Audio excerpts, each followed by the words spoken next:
आज काय बनवायचं? आज पनीर टिक्का बनवणार आहे. पनीर कापून घेते बघा, कारण मागच्या जो आपण पनीर टिक्का बनवला होता छान झालता की ह्यावेळेस पण सगळेजण बोलले की पनीर टिक्काच बनव म्हणून. तर म्हटलं चला पनीर आणि हे बघा कांदा आहे ना असा आकारात कापून घेतला मी. शिमला मिरची आणि हे टोमॅटो हे असे मोठे मोठे थोडेसे कापून घेतले आणि आता ह्या कढईमध्ये ना मी परतणार आहे त्यांना थोडं.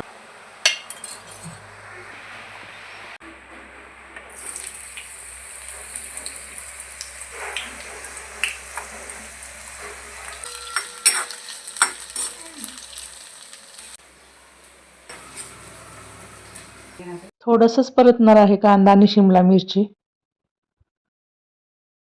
पनीर टिक्क्यासाठी काय काय तयारी केली ना दाखवते तुम्हाला. काय काय घेतले तुम्हाला सांगते मी. दही घेतलंय, बेसन पीठ, कसुरी मेथी, अर्धा लिंबाचा रस, ओवा, गरम मसाला, सर्व मसाले आहेत यात. हळद आपल्याला ह्यातलं लाल तिखट लागणार आहे, धना पावडर लागणार आहे आणि आलं लसूण पेस्ट.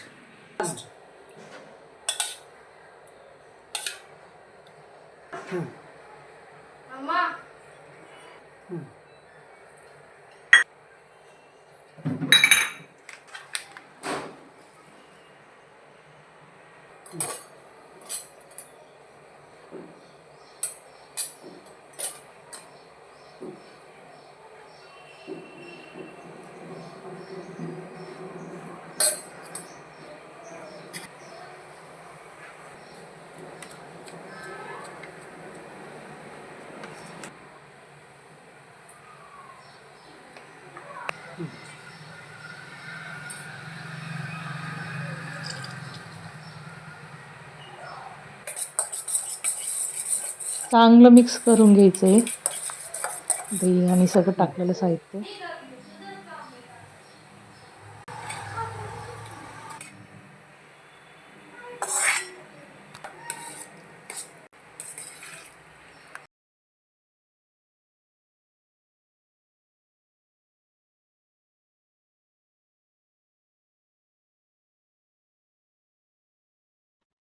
पनीर जे आहे ना मी ते पावशेरपेक्षा थोडंसं जास्त आणलेलं होतं, कारण आम्हाला थोडंसं घरात पावशेरपेक्षा जास्तच लागतं. पावशेर पुरत नाही. त्याच्यावर बघा हे तेलाचं मोहन सुद्धा घालायचे, कारण की त्याने छान असं हे होतं, मॅरिनेट व्हायला मदत होती. आता चांगलं व्यवस्थित हलवून घेतलंय मी आणि आता ह्याला द्यायचं फ्रीजमध्ये ठेवून अर्धा तास तरी मॅरिनेट होण्यासाठी. तोपर्यंत म्हटलं चपात्या तरी बनवून घ्याव्यात मॅरिनेट होईपर्यंत. नंतर मी पुन्हा त्याला बाकीच्या भाजी तयारी करणार होते. आता कांदा आहे ना 2 मोठे मोठे कांदे मी ना आधीच बारीक चिरून ठेवले होते चांगले. मग माझ्या चपात्या बनवून झाल्या की लगेच मग भाजीची पुढची तयारीला लागले मी. कांदे सुद्धा मोठे चांगले कापून घेतले होते बारीक एकदम. आधी कांदा चांगला गुलाबी होईपर्यंत परतत बसले मी. गुलाबी झाल्यानंतर ना त्याच्यात टोमॅटो प्युरी टाकून घेतली.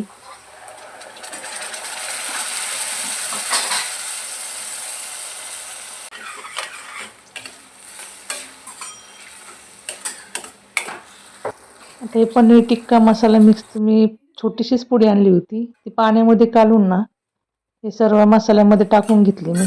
दुसरे काही जास्त मसाले टाकलेच नाहीत मी, कारण आपण मॅरिनेशन करण्यासाठी ना खूप मसाले टाकलेले आहेत. आणि थोडंसंच फक्त अर्धा चमचा तिखट टाकलं. बघा मस्त असं तेल सुटलेलं आहे त्या ग्रेव्हीला.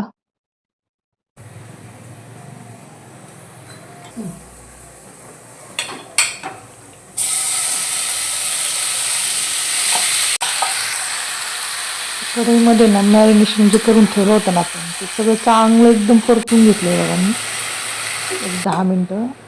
आता परतून झाल्यावर बघा ते आपण शेजारी आधीच जो ग्रेव्ही बनवली होती ना त्यामध्ये सगळं परतून झालेलं पनीरचा सगळा मसाला ते सगळं टाकून द्यायचं बघा.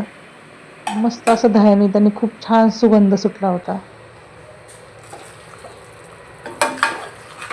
मस्त झालाय कलर, छान भाजी बनली.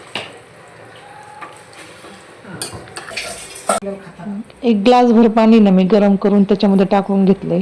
जास्त काही पाणी नाही घातलं कारण आपल्याला घट्ट अशी ग्रेव्ही ठेवायची आहे.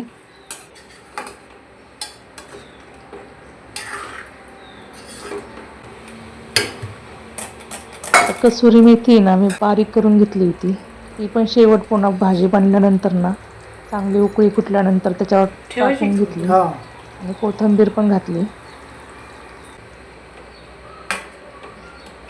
खूप मस्त असा पनीर टिक्का मसाला बनवून तयार झालाय बघा.